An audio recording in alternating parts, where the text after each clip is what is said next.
Orang kaya itu dalam pandangan Nabi biasa. Makanya ketika Utsman kaya, Nabi biasa-biasa aja. Abdurrahman bin Auf kaya, Nabi biasa-biasa aja. Ini saya kasih rahasia ya, ini di antara kita aja nih. Kalau sudah benar diniatkannya seperti ini, dan pandai kita mengelolanya sudah pandai, menempatkan untuk urusan akhirat, itu dunia dijadikan oleh Allah kecil. Datang lagi, datang lagi, datang lagi.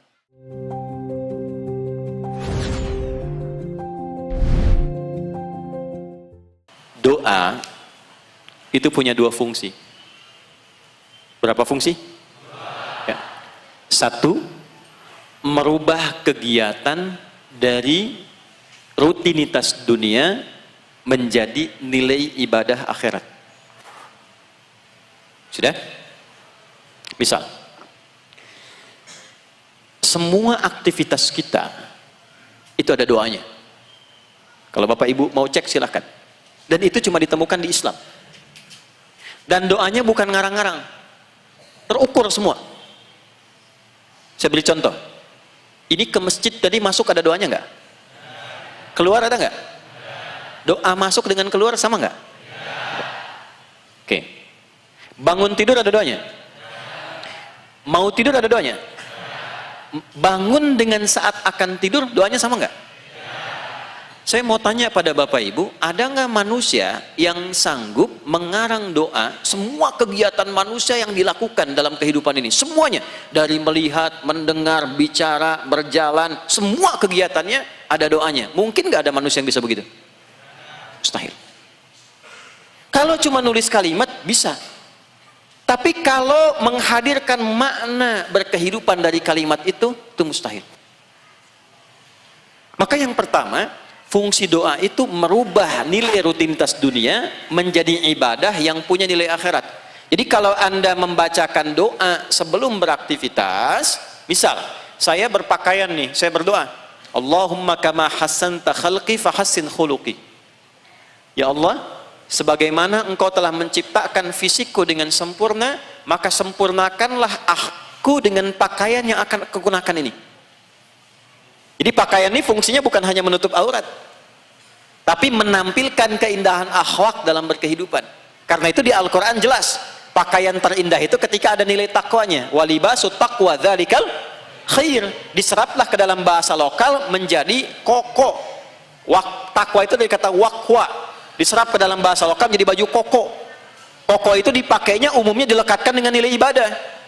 Kalau Anda nggak percaya silakan. Orang umumnya pakai baju koko itu kan dilekatkannya dengan ibadah kan? Karena ada serapan-serapan dari bahasa asalnya. Dipakai. Ya, ketika mengenakan pakaian itu rasanya kan nggak enak kalau berbuat menyimpang dari nilai agama. Ada korupsi pakai baju koko? Ada. Ya, semua punya tempatnya. Ke sawah dengan ke kantor pakaiannya beda.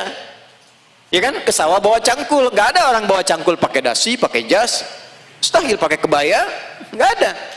Ada tempatnya tersendiri. Ketika Anda menggunakan pakaian itu, kehormatan ada di dalamnya.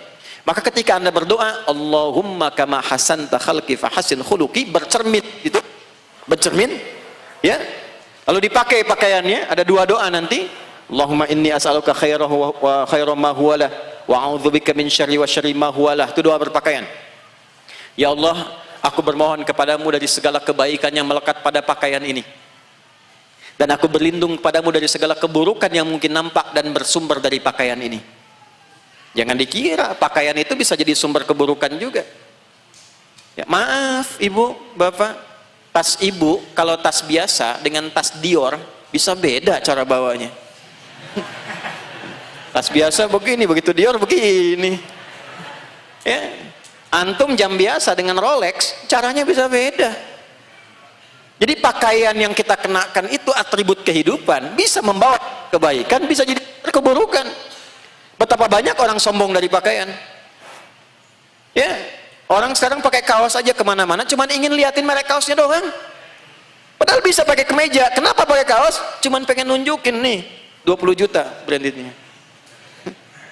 Ya, nih sepatunya tuh, ya sekian juta. Nih ininya sekian. Cuma ingin tampak saja. Ketika itu tampak bagian dari ria, masuklah ke dalam kategori amal salah. Maka kita bermohon pada Allah, ya Allah, aku memohon kepadamu segenap kemuliaan yang melekat pada pakaian ini, dan aku berlindung kepadamu dari dorongan keburukan yang mungkin muncul dari pakaian yang dikenakan ini. Lalu bercerita katakan, Allahumma kama hasanta khalqi fahassin khuluqi. Ketika diucapkan kalimat itu, langsung mengalir nilai kebalikan akhiratnya. Fungsi kedua, memberikan petunjuk pada teknis perbuatan yang sedang dikerjakannya. Jadi pertama, merubah rutinitas jadi ibadah. Anda bangun tidur, langsung baca doa, Alhamdulillahilladzi ahyana ba'dama amatana wa ilaihin. Doa itu merubah kegiatan bangun tidur Anda jadi niat ibadah, bukan sekedar rutinitas. Kalau cuma tidur dan bangun, tiap hari juga begitu. Ya, habis tidur, bangun lagi. Habis bangun, tidur lagi. Bangun, tidur lagi. Itu tiap hari begitu.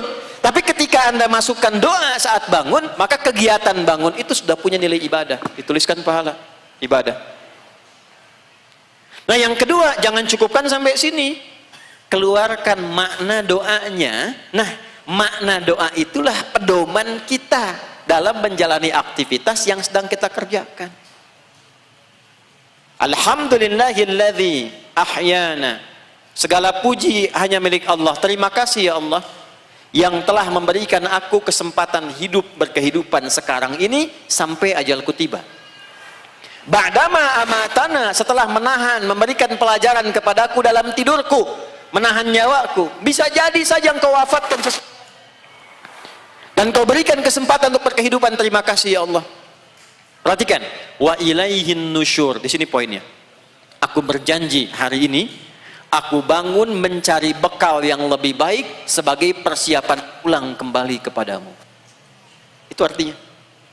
Nusyur itu dari kata nasyara, menyebar untuk kembali. Sekarang kita menyebar di dunia kemana-mana untuk kembali kepada Allah. Makanya saat ada yang kembali, kita katakan inna lillahi wa inna ilaihi raji'un. Kita semua bersumber dari Allah dan kita kelak akan kembali kepada.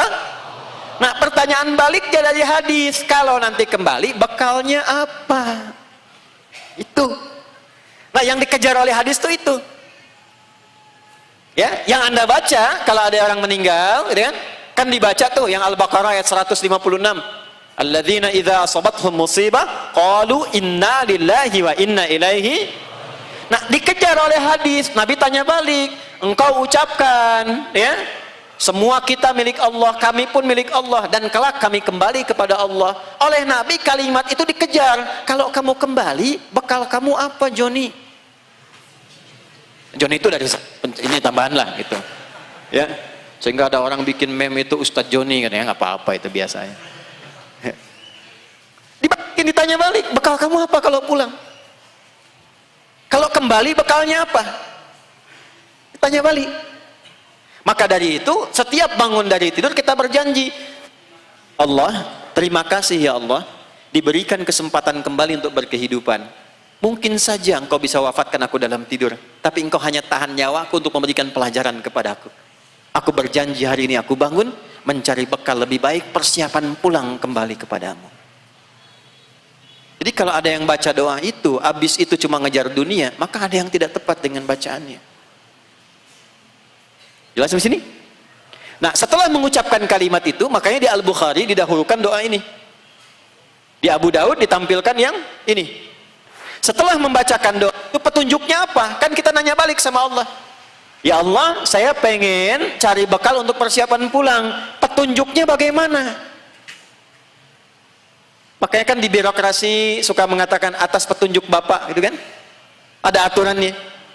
Kita tanya sama Allah, ya Allah petunjuknya apa? Saya mencari bekal ini.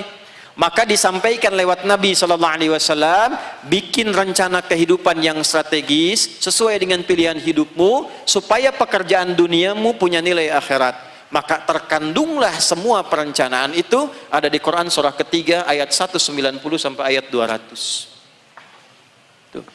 Inna fi khalqis samawati wal ardi wa ikhtilafil laili wan nahari la ayatin liulil albab. Sungguh setiap penciptaan langit dan bumi dan pergantian siang dan malam Bagi orang-orang yang pintar, yang cerdas, yang tahu esensi kehidupan, semuanya itu menjadi tanda bagi dia untuk mencari bekal kembali kepada Allah. Pergantian siang malam itu gambaran beraktivitas, malam buat tidur, siang buat beraktivitas. Orang pintar itu tidurnya pun jadi bekal untuk pulang, siangnya pun jadi bekal untuk pulang. Ya, jadi jangan sampai terjadi ada sindiran di Quran surah ke-73 Al-Muzammil. Kalau kita baca ayat 1 sampai dengan ayat 6-nya dahsyat sekali. Al-Muzammil itu artinya apa? Orang yang berselimut. Kalau Al-Mudaththir berselimut juga. Kenapa artinya sama? Kok kalimatnya beda? Kalau Mudaththir dithar, itu selimut biasanya untuk menutupi dari kegelisahan. Anak kecil takut sembunyi di balik selimut kan? Ya kan? Kalau khawatir sedang camping apa kan, ada dengar suara langsung pakai selimut, ya kan? Itu dithar. Orang yang pakai itu namanya Mudaththir. Nabi turun dari Gua Hira, belum ada wahyu turun, di tengah-tengah tiba-tiba ada suara, Muhammad, Muhammad. Lihat di Al-Bukhari, tengok kanan gak ada orang, kiri kosong, depan lenggang, ke belakang juga tidak ada apa-apa. Nengok ke atas ada sosok besar, seperti duduk antara langit dan bumi. Ya, belum pernah lihat rupa malaikat Jibril yang sesungguhnya, baru itu kelihatan. Begini manggil Muhammad, Muhammad. Bapaklah keluar dari sini siang lenggang, depan gak ada orang, kanan kiri kosong, belakang kosong, ada panggilan, Pak Tono. Tono. Nengok ke atas sosok baju putih, badan gede, manggil Pak Tono. Respon bapak gimana? Apa sih? Nggak mungkin. Ya, makanya kata Nabi apa? Faru'ibtu minhu. Aku gelisah, takut bulu kudukku naik gitu. Nah, itulah sifat manusiawinya. Kenapa ditampakkan oleh Allah, diizinkan rasa itu supaya nanti ada doa mendapatkan ketenangan. Kan kalau nggak ada begitu, nggak tahu kita bagaimana doanya menghilangkan kegelisahan. Nah, gitu cara bacanya. Di Nabi itu kadang diizinkan oleh Allah mengeluarkan sifat-sifat kemanusiaan tertentu supaya nanti bukan Nabi, yang bukan Rasul seperti kita, kalau merasakan itu ada doanya. Terlilit utang, Nabi contohin berutang. Ya, jangan ada pertanyaan gini, kok utusan Allah ngutang? Ya, gimana sih? Ya, Allah kan maha kaya, masa Nabi yang ngutang? Nah, berarti belajarnya belum lengkap. Nabi itu berutang, salah satu hikmahnya untuk menunjukkan hikmah kepada umatnya yang bukan Nabi dan Rasul. Kalau kelak berhutang dan terpaksa berhutang, begini caranya. Ingin bebas dari hutang, begini doanya. Ingin menempuh jalan, begini ikhtiarnya. Yang terjadi sekarang utangnya banyak, petunjuknya nggak dibaca. Kenapa bengong? Banyak utang ya? Kan masalah. Ya, karena nggak dibaca itu problemnya. Balik lagi kepada yang tadi, ya. Balik kembali kepada semula. Orang cerdas itu maka disinggung di surat Al-Muzammil. Ya, ketika Nabi kemudian mendapatkan suasana itu, ada beliau kemudian merasa gelisah, pulang ke rumahnya. Maka bertemulah istri tercinta Sayyidah Khadijah, kemuliaannya datang, begitu terlihat Sayyidah Khadijah baru nampak wajahnya, hilang setengah gelisah Nabi.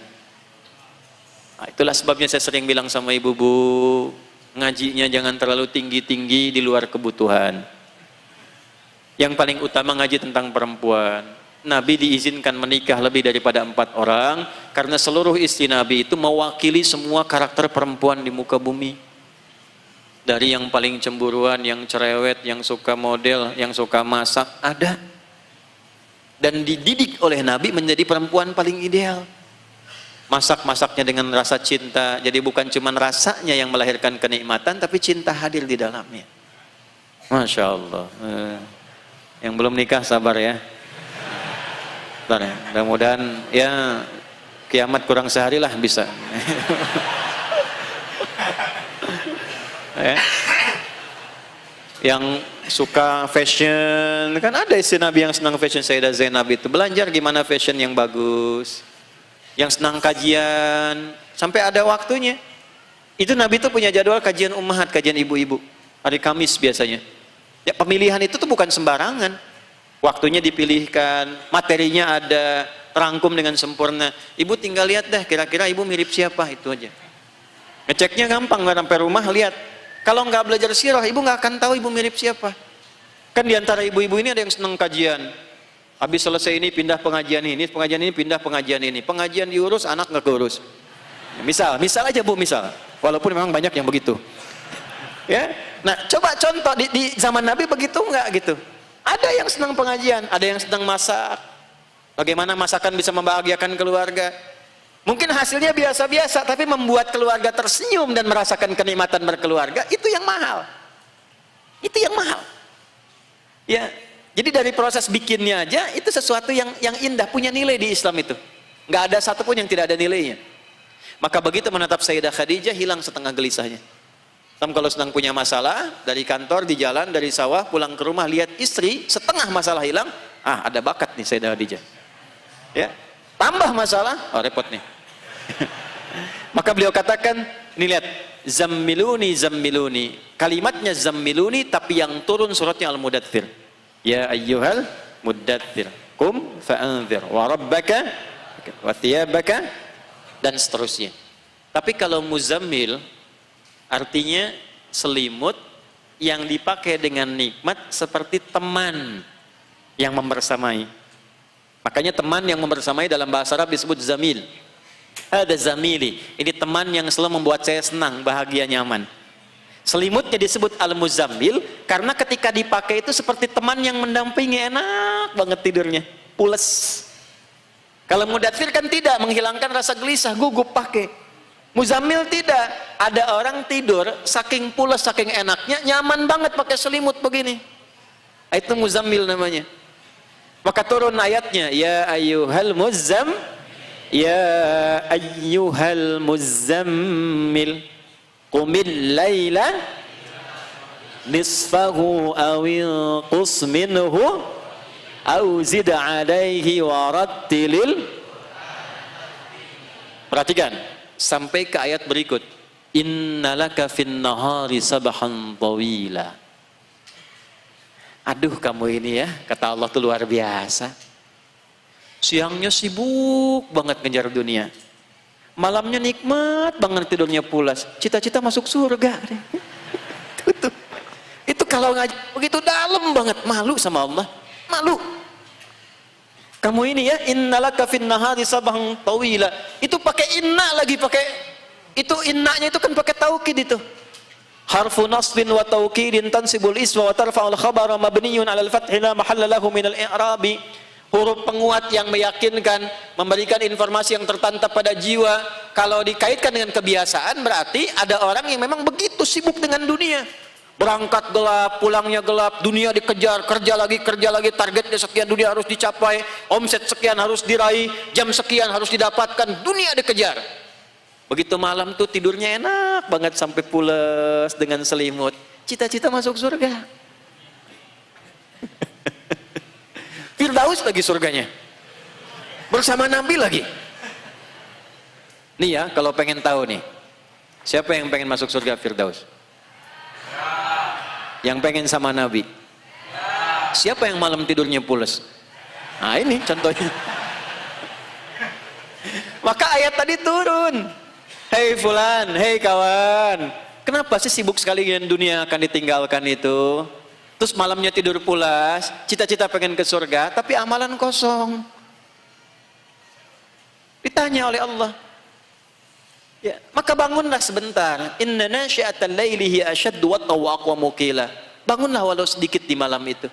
Faqra'u ma tayassara minal Qur'an. Aku nggak minta banyak, cuman bangun aja sebentar dulu supaya kamu ingat misi hidupmu.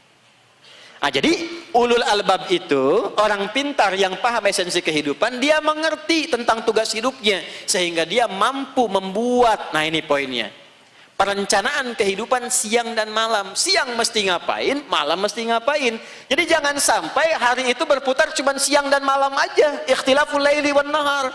Kalau cuma seperti itu, mohon maaf, belum masuk pada kategori ulul albab. Jadi ada orang singkatnya begini, yang menjalani hidup itu nunggu siang, nunggu malam aja. Siang kerjain rutinitas, malam tidur pulas. Itu belum ulul albab. Kita diajarin baru bangun tidur, pikirkan, nanti bangun mau ngerjain apa. Sampai ke malam nanti mau kerjakan apa. Inna fi khalqis samawati wal ardi wa ikhtilafil laili wan. Dibuka dengan langit dan bumi, dengan penciptaan. Allah itu membuat kita mikir untuk sadar. Aku aja bikin langit ini dengan programnya. Bikin bumi terencana. Masa kamu yang bukan Tuhan gak punya rencana? Kamu makhluk yang menjalani tidak punya rencana. Aku sudah membuat ini. Kenikmatan untuk kamu. Jalannya begini. Rumus hidupnya begini. Yang benar ikuti, hasilnya begini. Yang salah tinggalkan, kalau diikuti resikonya begini. Maka ulul albab, orang-orang yang paham esensi kehidupan. Lalu setelah dia sadar, dia ingat Allah. Alladzina yadhkuruna Allaha qiyaman wa qu'udan wa 'ala junubihim. Maka dia paham, oh ingat. Mulai hari ini, semua kegiatan saya baik berdiri, duduk, atau sampai saya tertidur pun, saya niatkan untuk zikrullah. Zikrullah itu, ini kalimat singkat dari kata ibadah, yang menjadikan rutinitas menjadi ibadah dan punya nilai pahala sehingga punya nilai perbekalan pulang ke akhirat. Makanya semua bentuk ibadah di Quran disebut zikir. Ya. Contoh, salat itu disebut zikir. Quran surah 2 ayat 14, wa aqimis salata li dzikri. Doa. Doa ibadah kan? Namanya zikir. Quran surah 7 ayat 205. Wadhkur rabbaka fi nafsika tadarruan wa khifatan wa dunal jahri minal qaul. Habis salat kita berzikir kan? Subhanallah, alhamdulillah. Quran surah 4 ayat 103. Fa idza qadaytumus salata fadhkurullah. Baca Al-Qur'an ibadah itu zikir. Quran surah 15 ayat 9. Inna nahnu nazzalna dzikra wa inna lahu lahafidhun. Menghafal Quran itu zikir. Dan zikir menghafal Quran lebih tinggi nilainya daripada membaca. Setidaknya 4 kali lebih tinggi. Makanya disebutkan 4 kali di Quran surah 54, ayat 17, ayat 22, ayat 32, ayat 40. Walaqad yassarnal Qur'ana lidzikri fahal mim muddakir. Semuanya zikir. Nah, orang yang terbiasa mengerjakan itu semua kegiatannya zikir.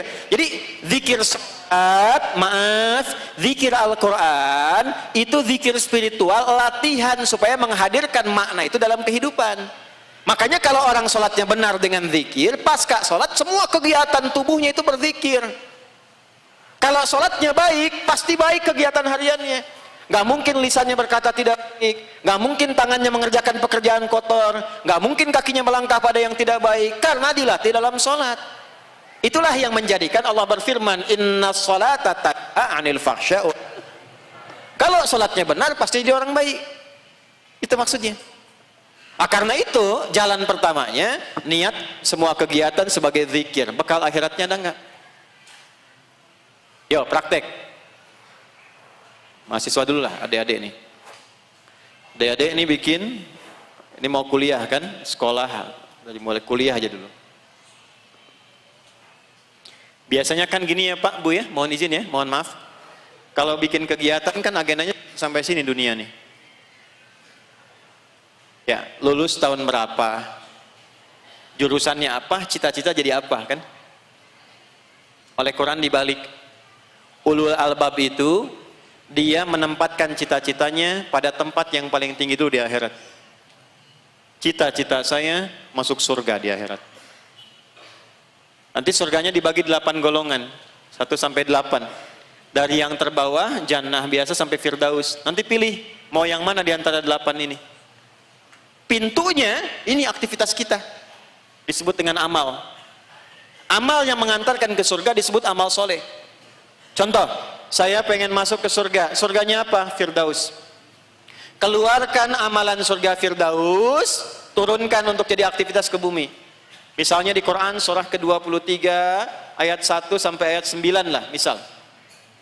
Sampai ke kalimat alladzina yarithunal firdausa hum fiha khalidun. Ada orang-orang calon penghuni Firdaus yang sedang berpetualang di muka bumi dan akan kekal tinggal di surga Firdaus. Menggunakan kata alladzina disebutkan 1080 kali dalam Al-Quran, mencakup semua objek tanpa kecuali. Jadi Allah nggak pilih-pilih. Silahkan, maaf ya, mau laki-laki, perempuan, besar, kecil, tua, muda, profesinya apapun, punya peluang masuk surga Firdaus. Nggak cukup dengan amin, amalannya apa dulu? nggak cukup dengan amin. Ya. Alladzina hum fi salatihim khashi'un. Ciri pertama, dia menjaga salat dengan khusyuk. Ya, qad aflahal mu'minun alladzina hum fi salatihim khash. Jadi kalau surga biasa, salat aja, salat. Alladzina yu'minuna bil ghaibi wa yuqimunas. Nanti kalau sudah sampai situ, sampai ke kalimat wa basyiril ladzina amanu wa amilus solihati anna lahum jannatin tajri min tahtihal. Cuman gak disebutin apakah itu Firdaus, apakah Jannatun Naim, surga standar. Jadi kalau pengen standar masuk ke surga, yang penting surga, yang penting sholat. Jelas ya? Ya sudah, yang penting sholat kerjakan, jangan tinggal. Hadisnya jelas di Sahih Muslim. Nomor hadis yang ke-14 itu. Ya, au kama qala jaa arabiyyun ila nabi sallallahu alaihi wasallam. Datang seorang Arab Badui dari desa kepada Nabi sallallahu alaihi wasallam. Faqala au kama qala ya Rasulullah dullani ala amalin basitin yudkhilunil jannata. Ya Rasulullah, ajarkan kepadaku amalan yang ringan-ringan saja, yang penting saya ke surga. Pinter. Modal sedikit keuntungan pengen banyak. Kan? Ya Nabi, ajarkan pada saya amalan ringan, yang penting saya ke surga. Maka Nabi mengajarkan cukup sholat fardu saja. Kalau pengen ke surga saja. Cukup sholat fardu. Tidak perlu sholat sunnah, kecuali kalau pengen nambah illa anta tatawwa. Kalau nanti harta tercukupi zakat, cukup zakat. Gak perlu infak, gak perlu sedekah, cukup zakat. Tapi kalau pengen nambah, silahkan illa anta tatawwa. Maka dia katakan, ya Rasulullah, saya mau cukupkan sama yang fardu-fardu saja, karena saya tidak punya kesempatan mengerjakan yang sunnah. Ya, alasannya jelas, tinggal di padang pasir, kadang-kadang ada badai, mau tahajud malam tendanya kena angin, nggak sempat. Mau puasa juga agak kesulitan yang sunnah-sunnah. Maka beliau konsisten mengerjakan yang fardu saja. Dan saya akan jaga diri untuk tidak mengerjakan maksiat. Fantalaqa, maka pergilah orang itu, maka kata Nabi, aflaha in sadaqa, ay dakhalal jannata in sadaqa. Jika dia komitmennya benar dengan itu selama hidup, masuk surgalah dia dengan amalannya itu. Tapi Nabi tidak mengatakan surga yang mana. Jelas? Jadi sederhana visinya, yang penting masuk surga. Tapi Anda mesti catat komitmen orang ini, saya jaga dari maksiat. Dia tinggalnya di padang pasir, mau maksiat apa? Ke situ YouTube nggak ada sinyal, Facebook nggak bisa update. Jadi gambar-gambar yang aneh-aneh nggak akan masuk ke padang pasir. Tuh. Mau lihat baligo-baligo yang aneh-aneh nggak ada. Yang nampak unta, kadal gurun. Ya kalau nggak berbusana memang unta, nggak pakai busana.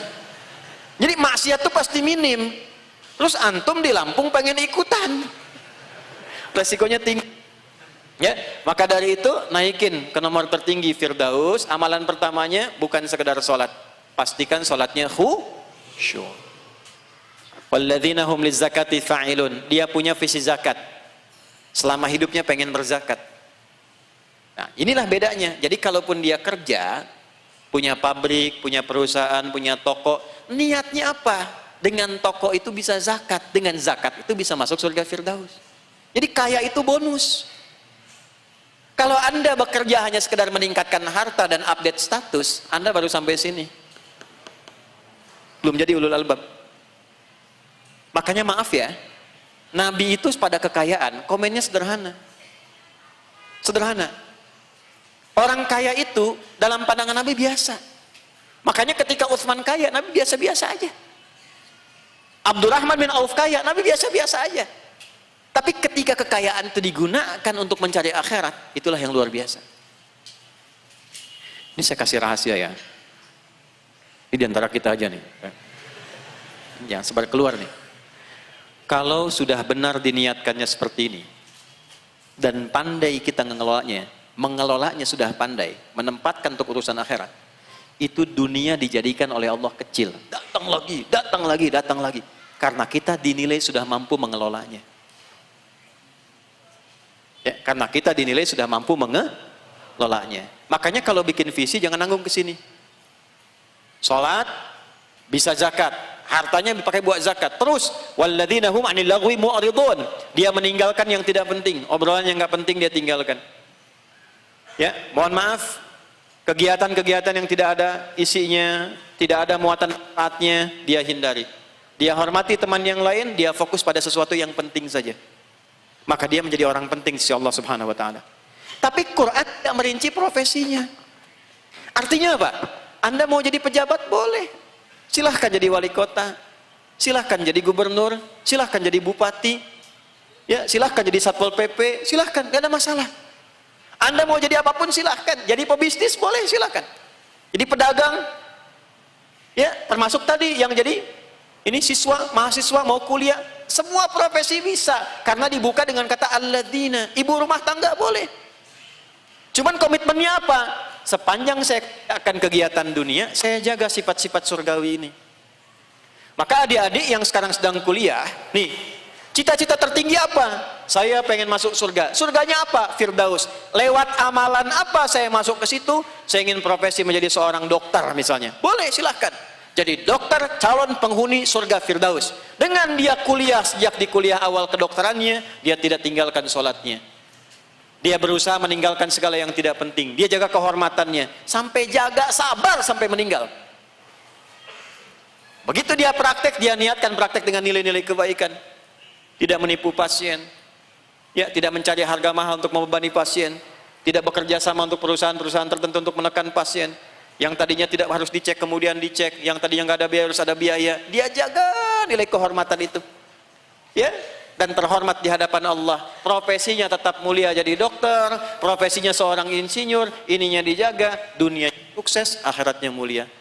Itulah atina fid dunya hasanah wa fil akhirati. Jadi bikin visinya sampai ke sini. Baru diturunkan jadi agenda.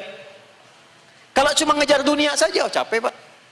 Ya, mikirin yang kasihan tuh mikirin dunia. Dunia terus. Baru selesai proyek ini mikir proyek lain. Baru selesai kepilih ini bikin pilihan yang lain. Baru buat yang ini bikin buat yang lain, nggak sempat mikirin akhiratnya, ini kasihan. Ya, ini poin. Inilah yang disebut dengan zikir, alladzina yadhkurunallaha qiyaman wa qu'udan wa 'ala junubihim. Setelah itu baru dirumuskan dalam bentuk rencana. Wa yatafakkaruna fi khalqis samawati wal ardh. Bikin rencananya untuk mewujudkan ini seperti apa yang ditempuhnya. Saya pengen pulang ke akhirat membawa nilai Al-Qur'an.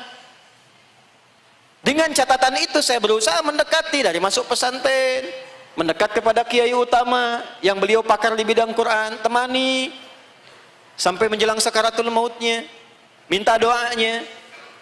Oh paham, oh begini untuk jadi orang yang dekat dengan Al-Quran. Saya pengen ngerti Quran, pengen ngajarkan Quran, pengen jadi bagian dari ahli Quran.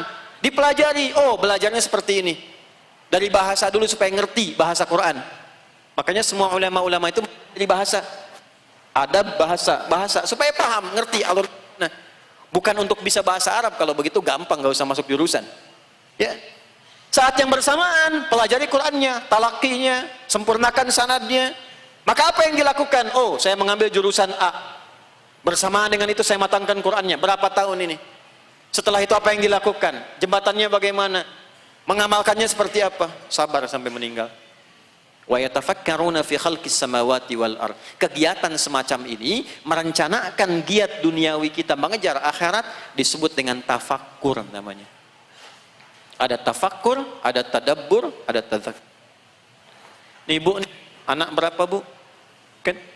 Ibu urut. Anak pertama dididik jadi apa? Anak kedua bagaimana? Anak ketiga bagaimana? Supaya kumpul satu keluarga di surga. Apa di antara amalannya? Nah, misalnya Quran surah ke-13 ayat 23 sampai 24. Jannatu 'adni yadkhulunaha. Ada orang sekeluarga disambut. Ya, Allah perintahkan pada semua malaikat sambut dia dari taman surga. Sekeluarga besar. Masuknya dari taman surga. Wa man salaha min abaihim wa azwajihim. Ternyata masuk surga itu akibat perencanaan kedua orang tuanya. Bapak ibunya menyiapkan keluarga ini bisa bersama-sama gandengan tangan ke surga. Bapak ibunya menyiapkan dari awal. Profesi anak-anaknya bisa banyak. Ada yang dokter, ada yang insinyur, ada yang ahli fikih. Silahkan. Tapi bagaimana caranya mengantarkan sekeluarga bisa gandengan ke surga? Ternyata dimulai dari bapak ibunya. Ya, jangan kalah masukin pesantren. Banyak pesantren bagus-bagus. Pesantren yang kami khusus menyiapkan ulama saja. Nanti kita kuatkan lagi ya, karena banyak orang tanya, dah harus ke Bekasi dulu. Buka dulu saja penjelasan di official supaya tahu. Pesantren kami yang di Mira itu khusus menyiapkan calon ulama. Terimanya hanya 40 tiap tahun. Tidak lebih, tidak kurang. Ya, yang daftar memang sampai ribuan, kadang 1000, kadang lebih, kadang kurang. Dicari 40. Cara masuknya cuma ada 2 jalur. Satu, jalur formal berjenjang masuk dari program usia PAUD. Karena kita punya pembinaan dari usia 3 tahun. Diterima dari situ, itu hanya 40 orang utamanya. Nanti dari usia 3 tahun, PAUD masuk ke TK. TK nanti selesai 5 juz Qur'annya. Ada dasar-dasar ibadah dan sebagainya. Masuk ke SD. SD 30 juz. Sekarang kurikulumnya sampai kelas 3. 3 SD 30 juz. Nanti sampai kelas 6 di wisuda di Mekah, di Madinah. Ya, gratis umrah sampai sana. Baru dari situ masuk ke pesantren di Mira, di Banten. Nah, masuk pesantren ini sudah nggak boleh bawa apa-apa. Jadi masuk, bawa tubuh, pakaian yang melekat di badan, nanti semua sudah disiapkan dari ujung kepala sampai ujung kaki. Ya, pakaian ada 8 setel. Pakaian kelas, olahraga, untuk rihlah, untuk macam-macam, sampai sepatu, sampai sendal semua disiapkan. Luar dalam. Kemudian makanan kita ada chefnya sendiri. Ya, makanan semua gratis, nggak boleh bayar. Anda mau sekaya apapun nggak bisa. Ya, semuanya wakaf. Nanti diajarkan di situ, tiap Sabtunya rihlah, latihan. Nah, biasanya kalau sudah selesai nanti ke Mesir dulu 1 bulan, pulang kembali, nanti ada latihan fisik, latihan ilmu, latihan ibadah. Ya, materinya materi keulamaan. Sampai selesai baru S1, S2, S3 di luar negeri. Kita ada 20 negara. Jadi pendidikannya dari usia 3 tahun sampai S3. Ya. Ada jalur kedua, kalau kuotanya itu tidak terpenuhi 40 yang masuk ke pesantren, kami buka untuk tes yang umum. Biasanya tesnya dibuka setahun sebelum masuk, supaya disamakan dulu kemampuannya dengan yang akan pindah dari AIS ke situ. Ya, karena dari zikirnya sudah beda, ada bimbingan zikirnya, ada bimbingan adab. Anak-anak kami kalau salaman itu sudah lain. Bukan salamannya bukan begini, tidak. Ada salaman yang kita ajarkan ke orang tua gimana, ke guru gimana, zikir pasca sholat bagaimana, zikir jadi ahli Quran bagaimana. Nah, itu diajarkan dulu selama setahun. Setelah itu nanti baru ikut ya pembelajaran formalnya. Nah, itu semuanya tidak ada biaya sama sekali. Nah, kalau mau silahkan Bapak masuk PAUD, PAUD nggak sempat anaknya atau cucunya. Ya. Nah, ini dari sekarang siapkan Bu, cari pesantren yang bagus, sekolah yang bagus, kampus-kampus yang benar. Ya, yang penting apa? Dunianya dapat, akhiratnya dapat. Ini poin utamanya. Wa yatafakkaruna fi khalqis samawati wal ard, maka mulailah dia berdoa, Rabbana ma khalaqta hadza batila subhanaka faqina. Ya Allah, terima kasih Engkau bimbing hamba berkehidupan, beginilah cara belajar hidup yang benar. Ya, itu begini. Bangun tidur jelas punya rencana. Jadi kalau bangun tidur ditanya jam sekian mau kemana nggak tahu, itu hidupnya belum benar. Nanti ikut arah angin, ikut ini ikut, ngobrol yang nggak jelas ikut, tidak ada manfaatnya. Ini poin yang paling utamanya. Ya. Subhanaka faqina adzabannar. Ya Allah, Engkau yang maha mulia, mohon berikan kepada hamba sifat istiqamah supaya bisa selamat sampai pulang bebas dari neraka. Maka dia berdoa kepada Allah setelah itu. Perhatikan kalimatnya.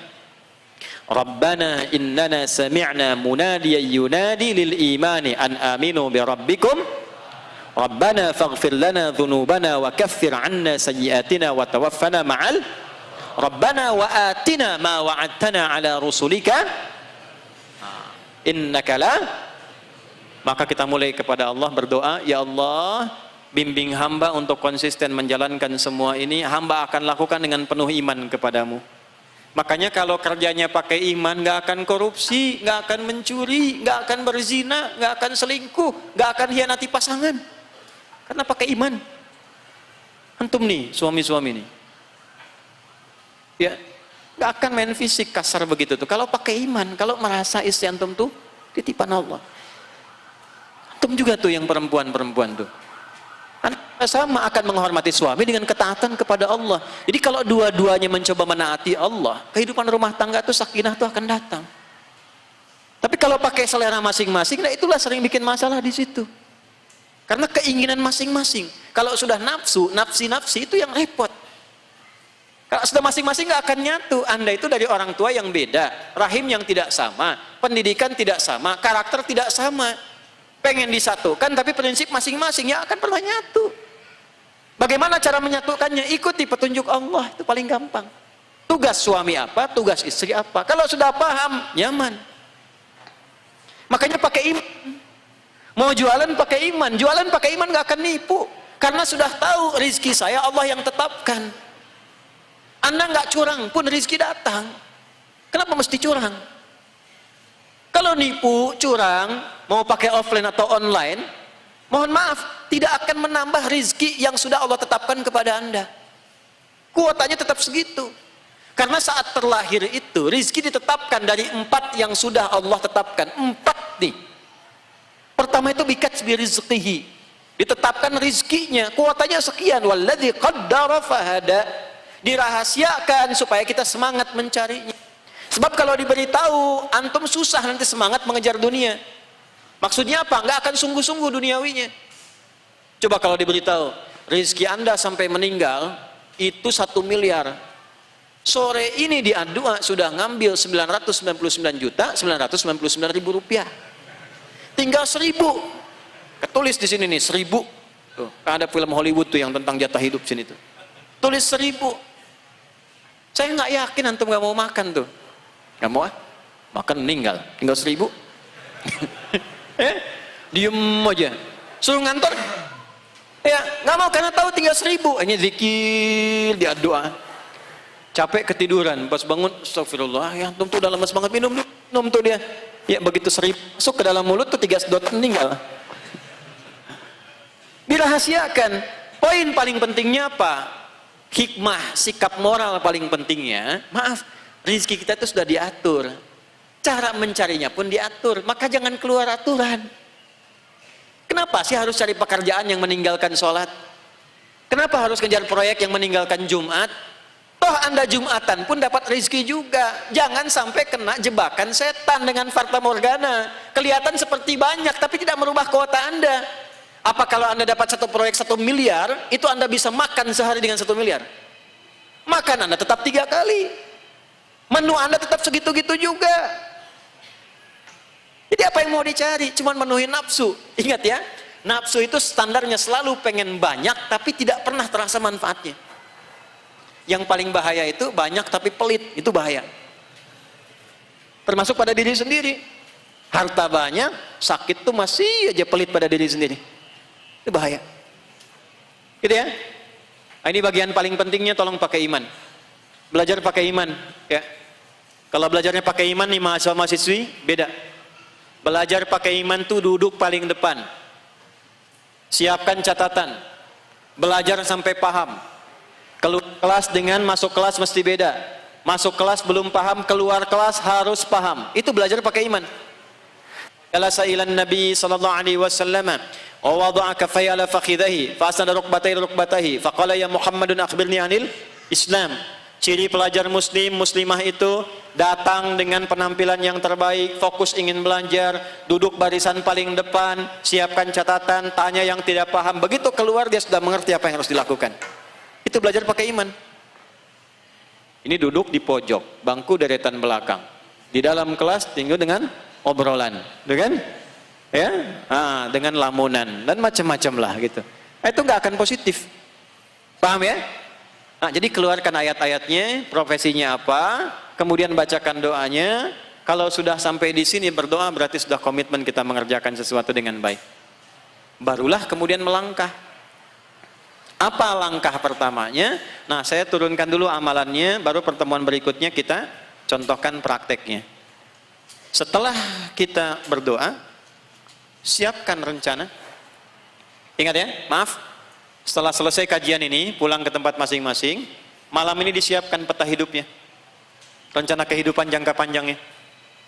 Nanti tolong Bu ya, dicek lagi. Pak, dengan istri, suami merenung dulu, ini anak-anak sekarang bagaimana? Kalau yang kuliah di mana, kerjanya apa, Allah ridho enggak dengan itu, Bapak Ibu akan dihisab. Kalau yang anak-anak ingat yang sudah baligh tuh, sudah berdoa belum dengan orang tuanya, sudah berusaha punya cita-cita jadi syafaat enggak untuk orang tuanya, siapkan dari sekarang. Bikin rencana, kalau sudah jadi semua, kemudian berdoa minta ya, kerjakan pakai iman dan dimulai dengan langkah pertama. Yang paling menarik, langkah pertamanya thumma dhahaba ila shinnin mu'allaqah. Kemudian Nabi bergegas untuk menunaikan wudu terlebih dahulu. Bangun, duduk, hilangkan kantuk, baca doa atau baca surah Ali Imran ayat 190 sampai 200. Detil pedomannya di sini, siapkan agenda sampai kepentingan akhirat. Setelah ada agendanya, mulai dengan wudu. Dan ini dilakukan di malam hari saat bangun. Jadi orang cerdas itu malam udah punya planning supaya paginya tinggal pagi tinggal mengeksekusi. Nah, kenapa dimulai dengan wudu? Ada apa dalam wudu? Seperti apa berwudu yang benar? Dan bagaimana kita bisa melihat seseorang berhasil atau tidak, benar atau tidak wudunya? Itu kita akan pelajari di pertemuan yang berikutnya insya Allah. Oh terserah mau selesai. Nah, jadi sampai di sini dipahami? Ayo, ya kesimpulannya. Satu, hendaknya seorang muslim itu berusaha untuk menjadi pribadi yang ulul albab, mengetahui esensi kehidupan. Kedua, ulul albab selalu menyiapkan agenda kehidupan yang membawa maslahat untuk dunia dan akhiratnya. Ketiga, ulul albab menjadikan seluruh kegiatan hidupnya sebagai zikir kepada Allah dengan pilihan profesi kehidupan dunia yang telah ia siapkan dan ia jalani. Maksudnya, jadi dokter silahkan, ya, jadi pejabat silahkan, jadi dosen silahkan, tapi dalam hal demikian dia tetap berzikir kepada Allah. Yang keempat, ulul albab senantiasa menyiapkan perencanaan terukur untuk kegiatan hariannya agar ia mendapatkan ridha dan bimbingan dari Allah untuk menjalaninya. Dan yang kelima, ulul albab selalu berusaha mengerjakan seluruh kegiatan hidupnya atas dasar iman kepada Allah Subhanahu wa taala.